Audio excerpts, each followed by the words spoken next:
Bueno, seguimos con usted, Pablo Marmorato, Juan Pablo Aranda en la parte técnica y yo. Y no se olvide, hay un mail de contacto porque programa@gmail.com y Pablo nos tiene que decir, Pablo Marmorato, algo. Sí, como todos los domingos, nos acompaña Tenaris, productos y servicios para la industria energética mundial, invirtiendo en el desarrollo de la Argentina, su industria y su gente. Ricardo, donde te habíamos interrumpido.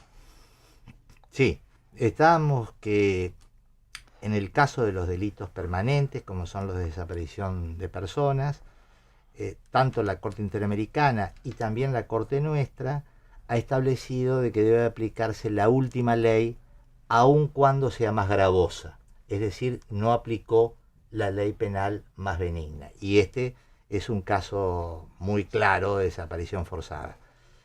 Incluso la Corte nuestra lo ha hecho, bueno, lo hizo no teniendo mayoría de opiniones en unos primeros casos, en un caso de Joffre, en un caso Gómez, pero muy claramente en un último caso que se llama Rey, en el cual la Corte con 4 votos se remite al dictamen del Procurador General que dice esto.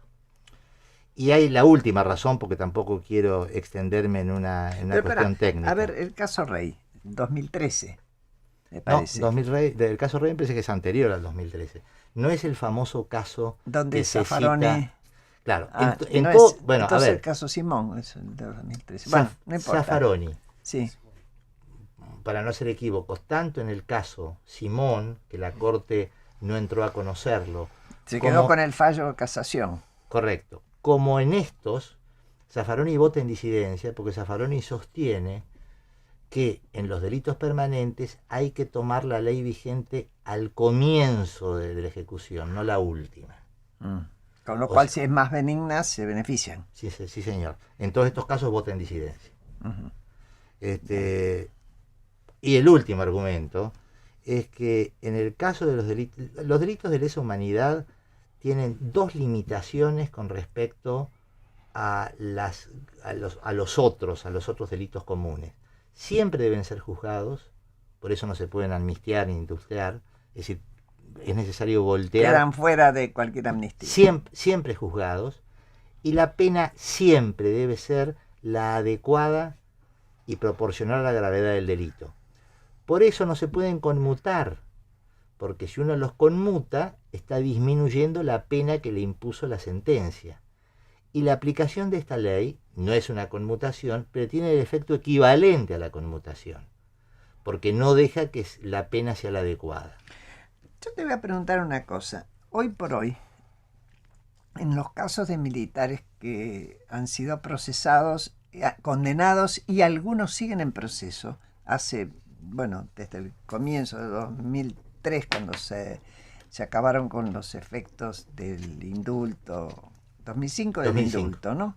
Pero antes de la audiencia de vida, como se eligió la forma de juzgar querella por querella, hay muchos que siguen siendo procesados y condenados caso por caso. ¿Qué se hace con toda esa gente que estuvo detenida muchas veces y que está detenida a veces en preventiva, digamos así, porque un caso se desarrolla pero que se va a sumar a otro? ¿Cómo se resuelve ese tema? Que para mí no es justo. No, claro que no es justo. Cuando se reabrieron la persecución penal, a mi juicio era necesario establecer reglas particulares para esta clase de delitos que no son comunes. Así es. En su momento, junto con mi querido amigo Andrés D'Alessio, hicimos un proyecto de ley que lo presentaron el bloque de senadores de Unión Cívica Radical, estableciendo un conjunto de reglas procesales para tratar de orientar estos juzgamientos, que era, acumularlos por centro de detención, no permitir la multiplicación de querellas, la unificación de personería, establecer reglas, momentos en los cuales las impugnaciones pudieran ser atendidas para evitar que las constantes, nosotros tenemos un sistema que los constantes recursos, nulidades, etc. paran el proceso. Bueno, el gobierno no quiso y dejó todo esto liberado a las normas vigentes. Con lo cual se armó un tole-tole fenomenal. Todas las víctimas, y por supuesto, y les dio representación legal a todas las víctimas que quisieran. Bueno, y esto ha provocado algo que a mí me parece que es escandaloso. Es una vergüenza que después de 12 años de que se hayan anulado estas leyes, no hayan concluido estos juzgamientos. Y esto trae aparejado, y esto tiene que ver con el tema, de que haya muchos represores que se encuentran en prisión preventiva hace muchísimos años, sin sentencia. Y por otro lado, un desgaste jurisdiccional enorme. Hacer juicios enteros por un puñadito de hechos, que los mismos testigos tengan que declarar en infinidad de causas. Sí, o que terminen muriéndose en el camino y Bueno, ya sí, ese testigo claro. no esté. Bueno, claro, y esto hace también, y esto nos lleva a la otra parte, de que muchos de estos imputados, la mayoría, bueno, ya son personas de edad muy avanzada, son hechos ocurridos hace 40 años. Con lo cual las posibilidades de estas personas de necesitar mayores cuidados, mayores atenciones, porque obviamente son personas, claro, son personas ancianas, muchos de ellos, ¿no? Como bien comentó Graciela en el primer bloque, la causa por el caso Muiña estaba pendiente hace 4 años de resolución. ¿Por qué considera, doctor, si es que tiene alguna lectura política, que se resolvió ahora y encima con un fallo dividido para un tema tan trascendente? Bueno, esto me parece que es una cuestión ostensible. A ver, uno puede discutir los fundamentos del fallo y por supuesto dejando de lado la persona de los integrantes. Tengo mucho respeto por todos los integrantes del voto de la mayoría, pero hay una cosa que es evidente. La Corte conforma uno de los 3 poderes del Estado y sus decisiones tienen un inocultable efecto político. La elección del momento, la mayoría con que se lo sacó, etcétera, bueno, me parece sinceramente un error gravísimo, en el cual no solamente ha provocado una conmoción social, sino que le ha provocado un daño a la propia Corte. Y acá hay una cuestión que es muy sensible. Los tribunales de justicia, los jueces en general, no tienen control popular, no se pueden revalidar en las elecciones periódicas. En consecuencia, ¿de qué depende la legitimidad de las decisiones judiciales? De su credibilidad. Claro. De que la gente las entienda como una aplicación objetiva, imparcial del derecho vigente y justa. Si uno está aplicando el derecho vigente, bueno, está haciendo justicia. Y acá lo que han provocado es que un sentimiento generalizado de que esta no era una decisión justa. Digo, más allá del debate jurídico. Y esto me parece que deteriora algo que hay que preservar siempre, en todo momento, que es la credibilidad y el prestigio de la Corte. Yo tengo una impresión, pero a ver, ¿qué te parece a vos? Poco antes, relativamente, había salido un fallo donde precisamente favorecía a que gente muy mayor y que estaba enferma fuera con detención domiciliaria, ¿no? Y eso, digamos que creo que la mayoría de la sociedad lo entendió como algo razonable. Tal vez, y digo tal vez porque ignoro si eso fue, esto engañó la mirada de aquellos que creo que honestamente creen que se debería aplicar lo de la ley más benigna, incluso a lo mejor para subsanar esto que estábamos describiendo de esas preventivas tan largas. Pensaron que iba a ser tomado en el mismo sentido, creo yo, que no se midió que hay, a mi criterio, un pedazo de la sociedad para el cual este es un problema estructural y que no lo va a cambiar. Pero además, y esto también lo comentaba Eduardo Fidanza, que hizo encuestas, me parece, ahí acompañó, porque no nos vamos a engañar que el tema de cómo se termina solucionando la violencia de los 70 no es el gran problema cotidiano de la mayoría de la sociedad. En todo caso, incumbe a quienes o son protagonistas directos o a quienes se han hecho especialistas o por una cuestión de ética se acercan a él. Pero lo que sí me parece que se juntó es este malestar enorme que hay a el delito mayor y que quien lo comete quede en libertad. Yo creo que se juntó el tema de la inseguridad con este tema. Sí. Es decir, ninguno que cometa un delito de estos niveles, no importa si es de lesa humanidad o es común, tiene que beneficiarse de algo. Me parece que no lo calcularon eso. ¿A vos qué opinás? Sin lugar a dudas. En momentos en los cuales se está discutiendo si se restringe la libertad condicional para los violadores y para las personas con delitos graves, es decir, que cumplan la pena y que no salgan anticipadamente. En momentos también en el que la sociedad, porque creo que hay cierto reclamo generalizado para mayor estrictez en la aplicación de la ley penal, en que haya también mayor dureza. Por un tema de seguridad. Por parte de los jueces. En ese momento se le da un atajo, se le da un beneficio, bueno, a quienes representan, en el imaginario también, y esto es así, sin duda, a quienes han cometido los delitos más graves. En consecuencia, yo también creo de que el contexto social era el absolutamente más inapropiado.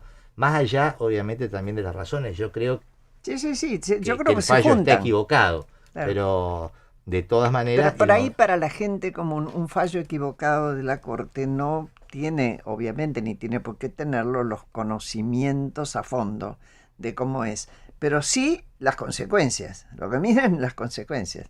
No, y en realidad las consecuencias eran terribles. Porque como los juicios se han demorado tanto tiempo... Bueno, hay muchos que están en prisión preventiva y este beneficio alcanzaba a una enorme cantidad de gente.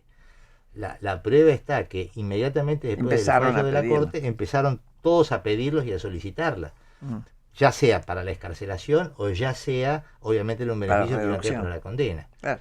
Y el impacto tiene también sobre las causas de los chicos, porque la Corte acá cambió, o la mayoría de la Corte cambió. Cuando vos hablas de los chicos, estás hablando de aquellos que siendo niños fueron apropiados y hoy son adultos jóvenes que, bueno, que han o que buscan su identidad o que ya la han conseguido y hay condenados, ¿no? Correcto. O sea que al la Corte decir, la mayoría, de que en los delitos permanentes también puede aplicar la ley del 2x1, modificaba el criterio ese anterior que dije de la Corte Interamericana y de la propia Corte.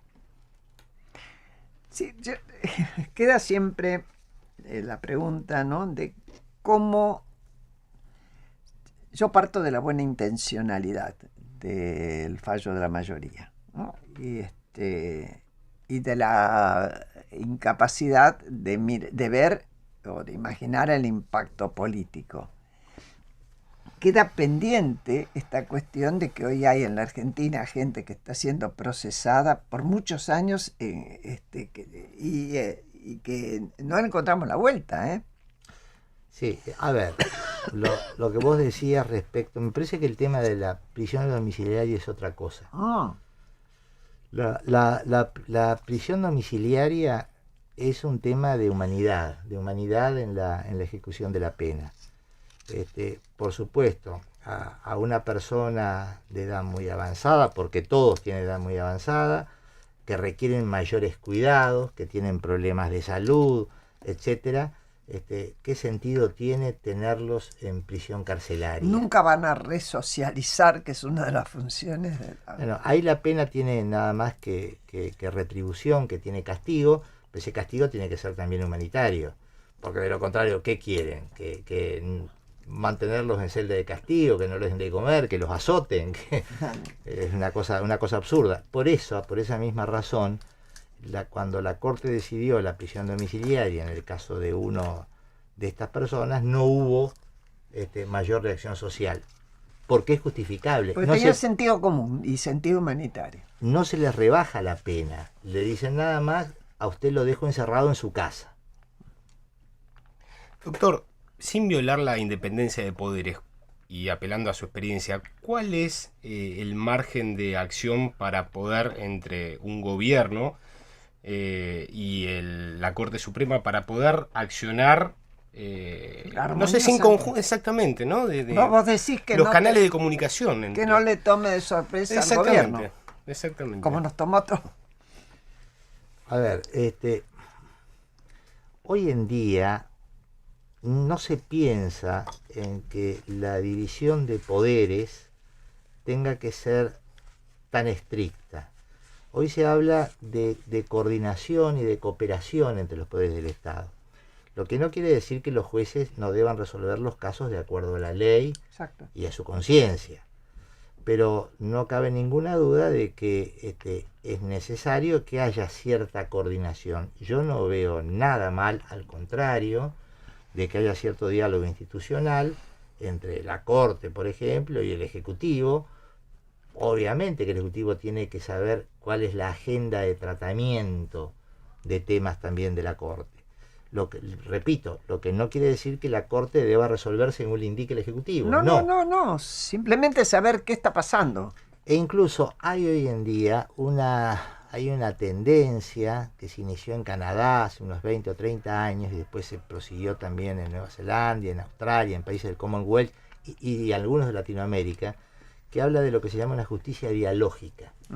Esto significa de que la justicia no tiene por qué tener la última palabra en sus decisiones, sino que puede abrir un espacio de interacción también con el poder legislativo o aún con el ejecutivo.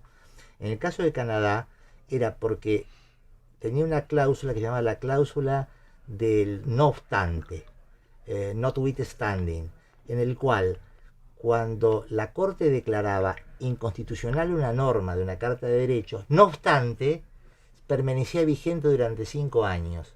Y esto permitía una suerte de diálogo entre los poderes para que o se ajustara la ley, la norma, la Corte cambiara, etc. Nosotros hemos tenido precedentes en este caso, como en el caso de Mendoza de la Corte, en el cual la Corte abrió también un procedimiento de cooperación para la formulación de una política pública. Y cito esto porque, bueno, más mutatis mutandi, pero es lo que ha ocurrido también en este caso. Claro. La Corte dijo, miren, aplico la ley penal más benigna porque el legislador no hace ninguna excepción. Exacto. Y entonces, los legisladores se pusieron a trabajar. Sale el legislador a la semana y le dice, mire, es innecesario. Bueno, yo creo que es innecesario, pero ahora digo, bueno, si usted piensa que lo necesita, yo interpreto que la voluntad del legislador ha sido esta. Por supuesto, está el tema si las leyes interpretativas pueden ser retroactivas, muchas cuestiones, pero como voluntad política de parte de los representantes de la soberanía popular, me parece que es contundente. Y a mí me pareció muy importante, por el hecho de, en pleno año electoral, que se pudiera votar como un acuerdo, sobre todo viendo de cuál era el problema político. Y además porque a los jueces, sin llegar a la Corte, más allá de que la Corte hoy revea o no, según la modificación de la ley, revea su fallo, el juez que tenía que decidir cuando se iban a precipitar todos los pedidos, como vos bien dijiste, pues cómo lo iban a desaprovechar. Los jueces tenían que decidir. A ver, tenían una ley bien clara que le dice, no muchachos, quédense tranquilos, hasta acá llegamos. Claro. Claro. Más los fiscales, todos los que se pusieron muy inquietos, ¿qué hago yo ahora con esto? Bueno, creo que la reforma de la ley sirvió, y en el término amplio de los derechos humanos, y traigo esas dos palabras porque la verdad es que los argentinos nos desayunamos de que eran importantes después que pasamos una época en que se violaron como nunca, ¿no? Y siempre y muchos los atribuyen exclusivamente al tema de los 70.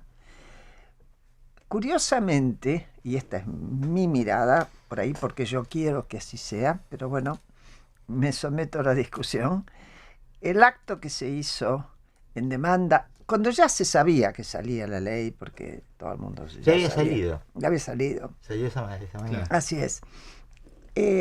el discurso fue moderado, la consigna volvió a ser aquella que había sido la base del consenso en el 83. Nunca más. No fue otra consigna. Y no hubo esa reivindicación del 24 de marzo, de la lucha armada, etcétera, etcétera. Y se demostró también otra cuestión, que no hay indispensables en este mundo.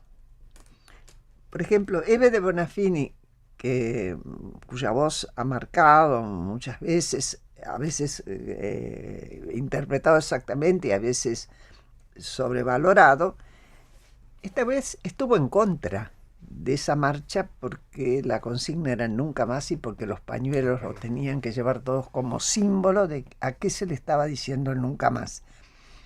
Y la marcha se hizo igual. La concentración se hizo igual.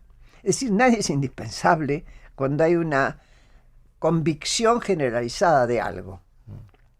Por lo menos bastante amplia. No sé qué opinas vos. Sí, no, absolutamente de acuerdo. Aparte, los derechos humanos no tienen propietarios.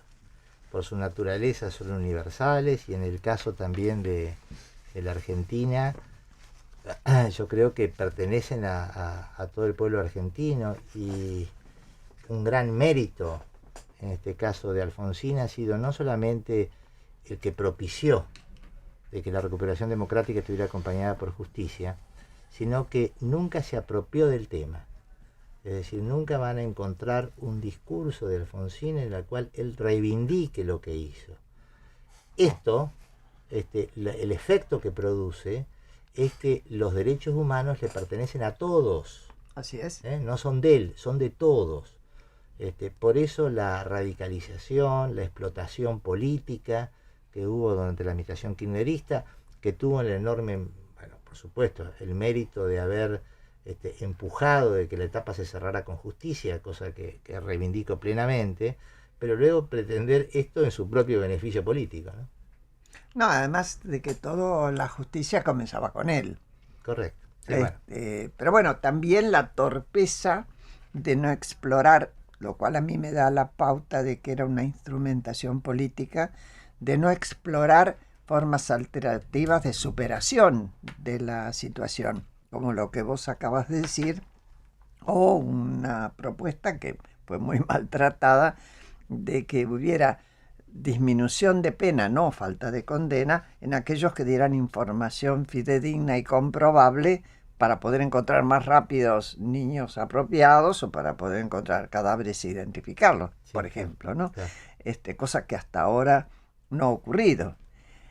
Bueno, ¿qué pensás que va a hacer la Corte? No lo sé. No lo sé. Hay un dato que es que la totalidad de las causas que tenía bajo conocimiento, que no era esta, eran, a ver, no quiero mentir, me parece que son como 20 que tienen, lo cual hace pensar por qué eligieron esta, ¿no? Pero bueno, esas 20 la han colocado en secretaría y han corrido vista las partes sobre la aplicación de la ley esta 27362, creo que es la que editó ahora el Congreso, inaplicándola para los delitos de lesa humanidad. Ese movimiento es una reconsideración. Supone de que la Corte va a volver a considerar el caso. Esto si lo hace ella ya. De todas maneras, a mí me da la sensación de que la nueva ley va a provocar que en las instancias inferiores, como está ocurriendo, bueno, no se otorgue el beneficio del 2x1, ¿no? Bueno, yo voy a terminar una vez más, como todos los domingos en este horario, diciendo una cuestión. Sé que de una universidad del interior donde Elena Hayton de Nolasco era miembro honorario, le han quitado ese lugar por el voto que tuvo junto con los otros dos y que compusieron la mayoría. Lo lamento profundamente, repudio en nombre de la democracia y los derechos humanos que se tomen estas medidas cuando hay ideas diferentes. Y los dejo hasta el próximo domingo. Ustedes ya quedan con Mura, con Gustavo Mura, que ustedes saben que vale la pena. por qué? Con Graciela Fernández Mejide en la 1110.